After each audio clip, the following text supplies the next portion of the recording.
O caso Celso Daniel está de volta às manchetes 17 anos depois. O ex-prefeito de Santo André, cidade do ABC Paulista, foi assassinado em 2002. Tudo isso porque o publicitário Marcos Valério, condenado no mensalão do PT, disse em depoimento à polícia de Minas Gerais que Lula é um dos mandantes do crime. Um publicitário que sacudiu a política brasileira em 2005, durante as denúncias do mensalão. Marcos Valério foi condenado a mais de 50 anos de prisão por pagar propina a parlamentares que compunham a base de apoio do governo do ex-presidente Lula. Agora, o mesmo personagem está de volta e pode trazer mais uma peça para o Ministério Público esclarecer um crime que até hoje é controverso. O assassinato do então prefeito de Santo André, Celso Daniel. Em janeiro de 2002, Celso Daniel foi sequestrado depois de jantar na capital paulista, ao lado do empresário Sérgio Gomes da Silva, o Sombra. Era ele quem dirigia o carro, que foi seguido pelos bandidos. Armados, eles conseguiram levar Celso Daniel. 2 dias depois, o corpo do prefeito foi encontrado com 11 tiros, numa estrada de terra em Juquitiba, região metropolitana de São Paulo.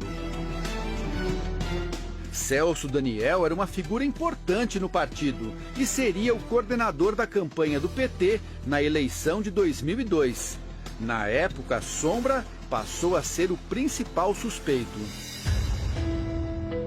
Ele teria planejado o assassinato porque o prefeito queria pôr um fim no esquema de cobrança de propinas de empresas de transporte em Santo André.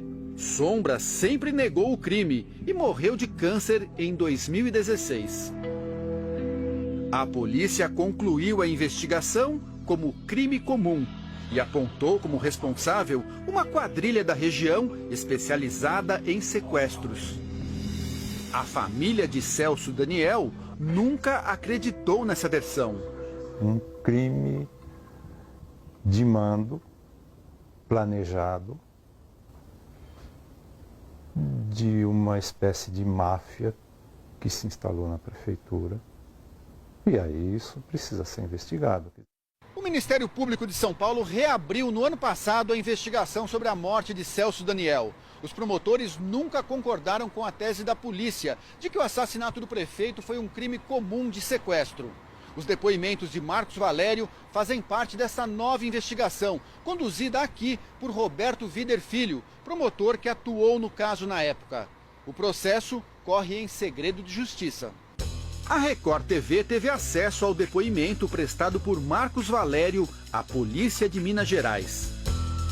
Valério disse que em reunião com João Paulo Cunha, então presidente da Câmara dos Deputados, tomou conhecimento da profundidade e da extensão das ameaças ao então presidente Lula, ao ministro José Dirceu e a Gilberto Carvalho.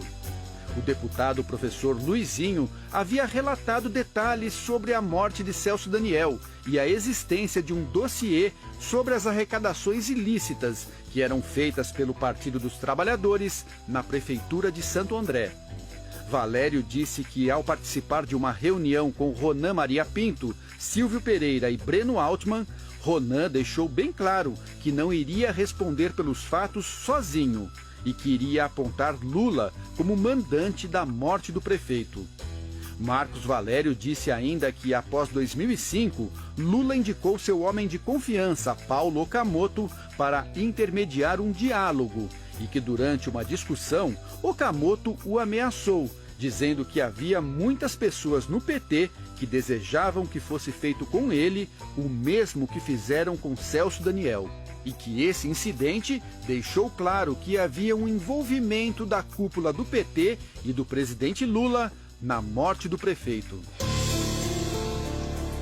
Em 2016, Marcos Valério já tinha falado sobre o caso Celso Daniel em depoimento à Justiça Federal do Paraná.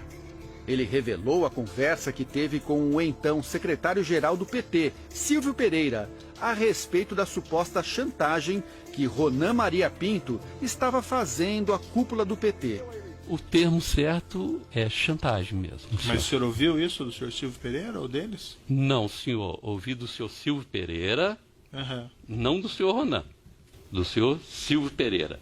E a primeira conversa dentro do Sofitel Hotel, na lanchonete do lado de fora, foi explícito isso, que os ministros José Disseu, o presidente Lula e o senhor Gilberto Carvalho estavam sendo chantageados. O empresário Ronan Maria Pinto foi preso em 2017 pelo envolvimento no esquema de corrupção do setor de transportes de Santo André. Marcos Valério falou também sobre o contrato de empréstimo assinado entre o Grupo Chaim e José Carlos Bunlai, amigo do ex-presidente Lula. O dinheiro seria para pagar Ronan Maria Pinto, que logo depois comprou o jornal Diário do Grande ABC. Valério disse que tinha medo de falar sobre o assunto por causa da periculosidade dos envolvidos no caso. Com suas palavras, o senhor foi ver quem era Ronan Maria Pinto, correto? Sim, senhor. O que aconteceu? Como é que se descobriu quem era Ronan Maria Pinto? O que o senhor fez para descobrir quem era Ronan Maria Pinto? Excelência, o que eu descobri é muito sério e eu não queria me envolver. E vou pedir para não responder essa pergunta. Por quê? Porque é um assunto muito grave e eu não quero correr risco. O advogado de Ronan Maria Pinto disse que as declarações de Marcos Valério são falsas. Uma tentativa desesperada de conseguir uma colaboração premiada a qualquer custo e com qualquer informação, mesmo que não esteja sustentada por uma prova documental ou outras testemunhas que sustente. Em nota, o PT também afirmou que Marcos Valério mente. O ex-ministro Gilberto Carvalho diz que não conhece e nunca falou com Marcos Valério e que o mesmo vale para o ex-presidente Lula.